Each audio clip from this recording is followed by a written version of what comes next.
By now, we all know Donald Trump lost in court last week when a jury handed down a $83.3 million verdict for E. Jean Carroll in her defamation suit against the former president. It was understandably big news, the verdict itself, the facts behind it, the political ramifications. Okay, big loss for Donald Trump, and even after any appeals, he'll likely have to pay her a big sum. But for many in the left-leaning media, it wasn't a story to cover.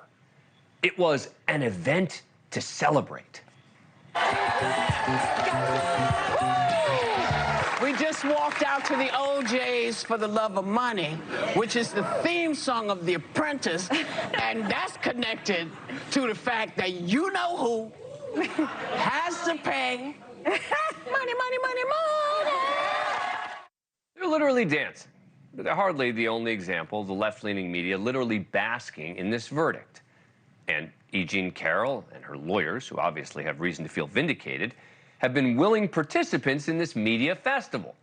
Obviously, Trump and his supporters are going to say that this and every prosecution or investigation or lawsuit are part of some big political plot against him by the left wing or Biden conspiracy. But doesn't this just sort of feed into it when Carroll and her attorneys offer on air to buy MSNBC's Rachel Maddow a penthouse with Trump's money? Yes. Tell me. I had such great ideas for all the good I'm going to do with this money. First thing, Rachel, you and I are going to go shopping. We're going to get completely new wardrobes, new shoes, motorcycle for Crowley, new fishing rod for Robbie. Rachel, what do you want? Penthouse?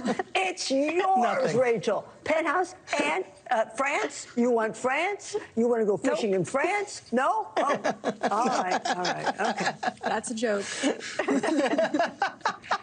Although if me fishing in France could do something for women's rights, I would take the hit. It may have been a joke, but it's also a Trump campaign ad waiting to happen. And that sort of on the same team feeling was prevalent on MSNBC, to no one's surprise. Just outright high-fiving and in one case, literal congratulations to an E. Jean Carroll ally who's now on the network's payroll.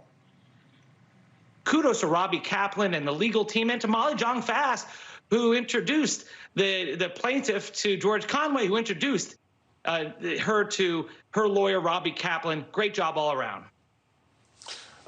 Molly, this leads straight to you. Obviously, at a personal level, you know E. Jean Carroll. I'm sure there's a certain amount of satisfaction with it. Look, a newly minted MSNBC contributor, who I like, by the way, basking in her part in getting this verdict after she introduced E. Jean Carroll to anti-Trump lawyer George Conway. No effort to pretend that they were remotely objective actors. This isn't news coverage. This is a verdict party. And that's exactly the kind of thing, the kind of connection that I would presume Donald Trump will latch onto, and in this case, they will have a fair argument. Look, you can respect the jury's verdict without spiking the ball on Trump's head, without slapping high fives. It's also counterproductive. It seems to me that all this over-the-top giddiness is going to play right into Trump's hands politically. Joining us now is Colby Hall, founding editor of Mediaite.com, which I founded as well, and NewsNation contributor. All right, so Colby, how do you think this plays out? And from a media perspective, what do you make of some of the left-leaning media's response to the verdict? I think you laid it out very well. I think that Rachel Maddow is a very smart and talented broadcaster. She knows what her viewers want, and the viewers tuned in to see high fives, laughing, football spiked, and Schadenfreude. However, the lack of sort of soberness and objectivity, or even level of professionalism, doesn't do what they want that good any better. I mean, if the left-leaning media want Trump supporters to take this seriously, they would do well to take it more seriously themselves. And I think you're exactly right. This is the overplaying is going to backfire. And it just goes to show that all these convictions seem to suit Trump well in the polls. Look, Donald Trump went to this trial because he knew that it could help him. He didn't have to be there, but he wanted to be there just for the damages phase, right? I mean, at this point, the verdict is effectively in, and he shows up not in an effort to reduce the damages, but because he knows that this is the kind of case that helps him. And then you have the left-wing media celebrating, which it just seems to me feeds into exactly the same reason he was there.